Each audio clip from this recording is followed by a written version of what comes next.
Mesdames et messieurs, bonjour, bonsoir à toutes et à tous et bienvenue pour ce nouveau numéro des Marvel News.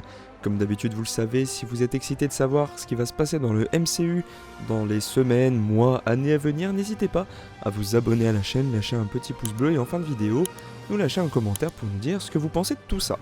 Et on part tout de suite avec les rumeurs, vous le savez. Selon notre source habituelle la plus fiable, Daniel RPK, la décision de diviser ou non Avengers Secret Wars en deux parties dépendra du succès de Doomsday.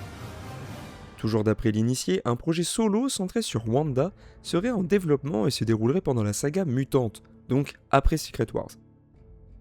Enfin, parmi le flot quotidien de rumeurs du scooper suisse, on pourra en noter une concernant Michael Peña, l'inoubliable Louis dans Ant-Man notamment. Il ne serait plus amené à apparaître dans les futurs projets Marvel. Depuis 2015, Louis s'était imposé comme l'un des seconds rôles les plus populaires de la franchise grâce à son humour et ses célèbres résumés en accéléré. Cependant, avec l'évolution récente du MCU et les récents changements créatifs, certains personnages secondaires semblent être mis de côté au profit de nouvelles intrigues et de nouveaux protagonistes. L'absence de Michael Peña dans Quantum Mania avait déjà suscité pas mal d'interrogations, et pour l'heure, Marvel Studios n'a publié aucune déclaration officielle concernant le départ définitif de l'acteur, ni expliquant son absence future. Donc bon, à voir dans l'avenir. Cependant, une sacrée rumeur circule actuellement, alimentée par une multitude de sources sur le web. Joe Keery, aperçu récemment dans un restaurant de Los Angeles avec Kevin Feige, serait en pourparlers pour intégrer le MCU. À notre sens, le seul fancast ou montage qui suscite un peu d'enthousiasme chez nous est celui le représentant en Nova, alias Richard Rider. Les fans de comics nous comprendront, ce serait vraiment un choix de casting le plus comics accurate possible. Ensuite, clap de fin probable pour la saison 2 de la série Hawkeye. A priori, si Jeremy Renner avait un temps refusé cette saison 2 pour la moitié du salaire de la saison 1, l'acteur a toutefois déclaré être récemment ouvert à un retour, vraisemblablement en raison d'un accord financier avec Marvel.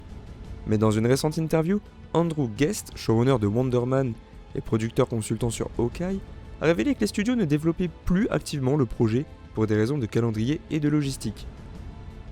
Les espoirs d'une suite semblent du coup un peu enterrés, et même si les personnages pourraient réapparaître dans d'autres films, on va rester optimiste et prier que pour lors du Comic Con de San Diego cette année, Kevin Feige nous annonce quelque chose au sein du Hall H comme d'habitude. Voilà mesdames et messieurs, c'était tout pour les rumeurs, on passe maintenant aux news. Avant de commencer les news quand même, on tenait d'abord à vous demander, qu'avez-vous pensé de la série Wonder Man ? Personnellement avec le Dr Strange, on n'en attendait rien, et comme dirait Dewey, eh ben non, on n'a pas été déçus. La série était très qualitative, j'ai beaucoup aimé à titre personnel, et je sais que le Dr Strange a beaucoup aimé aussi. On comprend que ça ne puisse pas plaire à tout le monde, mais quand même, en termes de qualité, il n'y a pas grand chose à redire. Mais bref, cette semaine, quelques informations nous arrivent directement du podcast officiel de Marvel, que vous pouvez écouter et regarder via le lien en description d'ailleurs. On y apprend notamment qu'après Shang-Chi, Destin Daniel Cretton et Jonathan Schwartz avaient eu l'idée de créer une série centrée sur le personnage de Trevor Slattery, de Sir Ben Kingsley. En parallèle, un projet autour de Simon Williams était déjà en développement, utilisant le même milieu et ses travers, Hollywood. Marvel a donc fusionné les deux pour donner la série Wonder Man, et suite au succès de cette série, les studios envisagent d'ores et déjà une saison 2. Et c'est une très bonne chose à mon avis. Également, voici la première bande-annonce de Spider Noir, juste pour vous. Dites-moi pourquoi. Vous savez déjà comment ça finit. Dans ce cas, commencez par le début.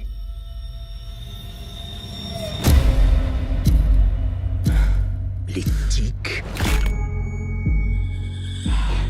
Les pensées. Les pulsions.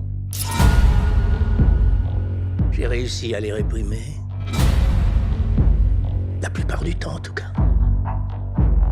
Qu'est-ce qui se passe, Ben ?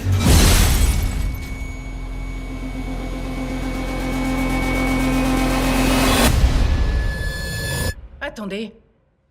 Comment il s'est mis dans cet état? Je me suis battu contre des gars dans un bar. Et j'ai reçu une méchante rouste.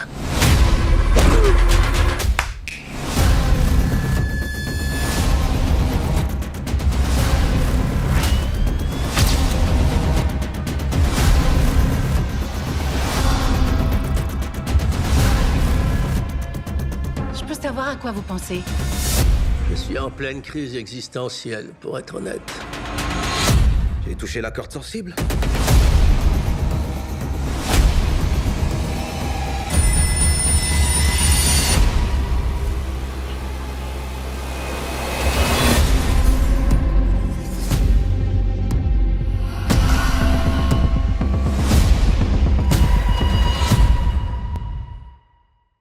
Bon, si apparemment l'heure n'est plus aux révélations par chaise et aux trailers, les studios ont plus ou moins confirmé via quelques gaffes, produits dérivés, etc., que Samuel L. Jackson sera de retour dans son rôle de Nick Fury.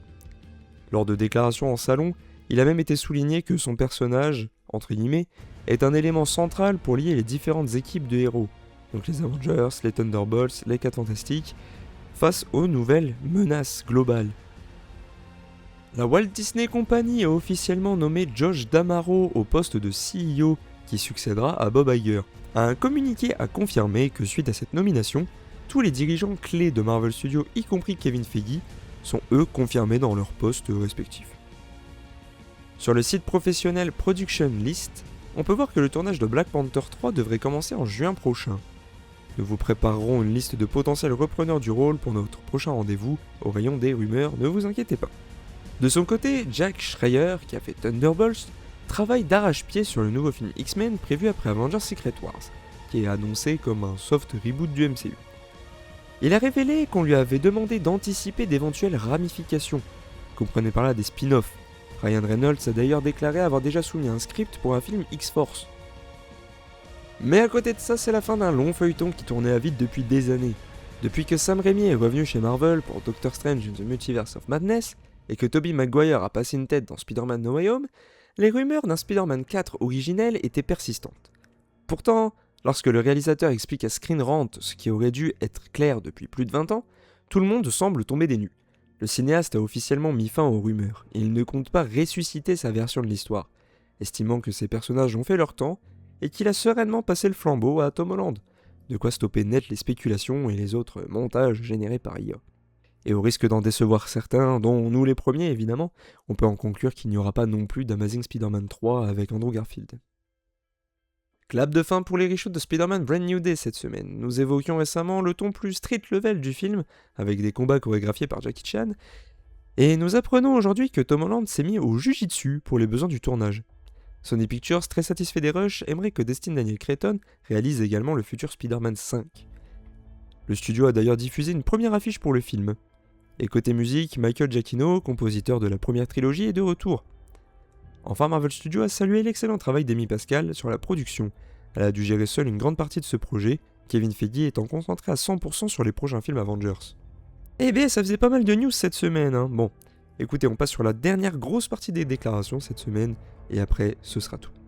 Si le retour de Sir Patrick Stewart, Sir Ian McKellen et James Marsden dans Avengers Doomsday ont officiellement été révélés, qu'en est-il de la génération de mutants introduite dans X-Men le commencement ?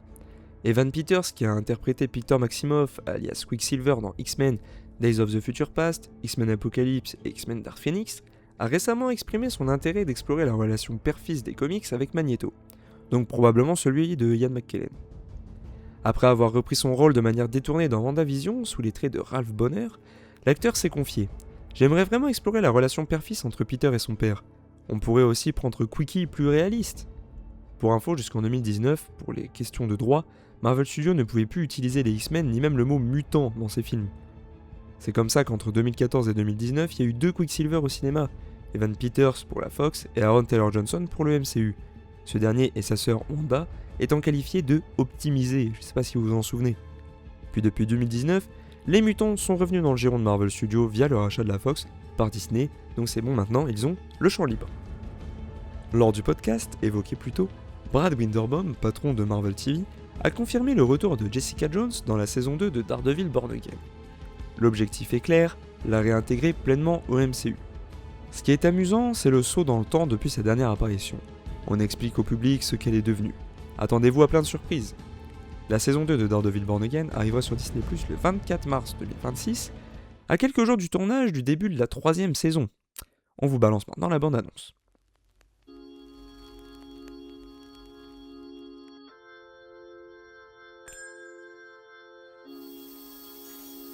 I did my job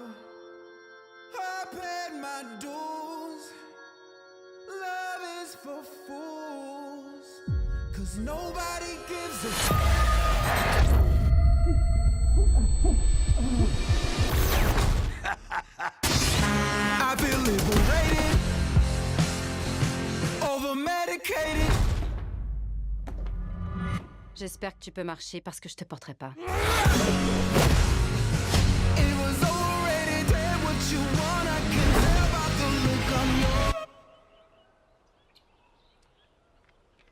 La scie ou la pelle?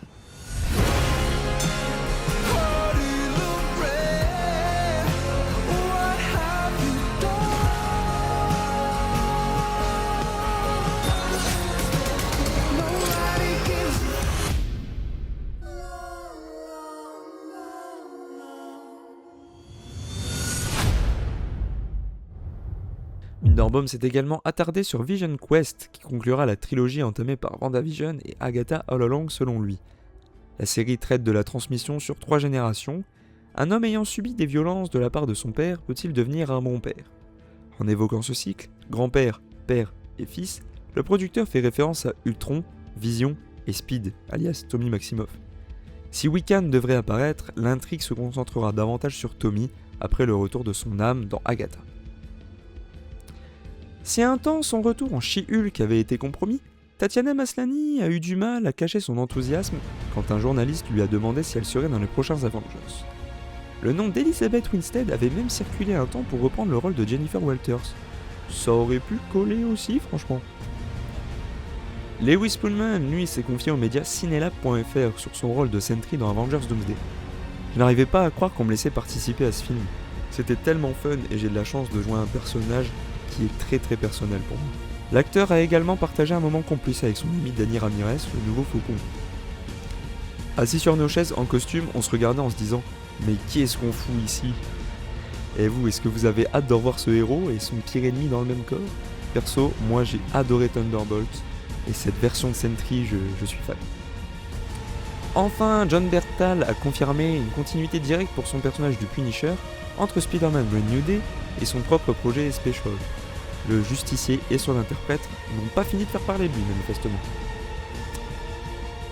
Mais avant de conclure ce Marvel News, triste nouvelle malheureusement. Bien qu'il ait pourtant souhaité personnellement un joyeux anniversaire au Dr Strange il y a quelques semaines, ce qui l'a beaucoup ému, nous venons d'apprendre le décès du grand Sal Buscema, qui nous a quittés à l'aube de ses 90 ans.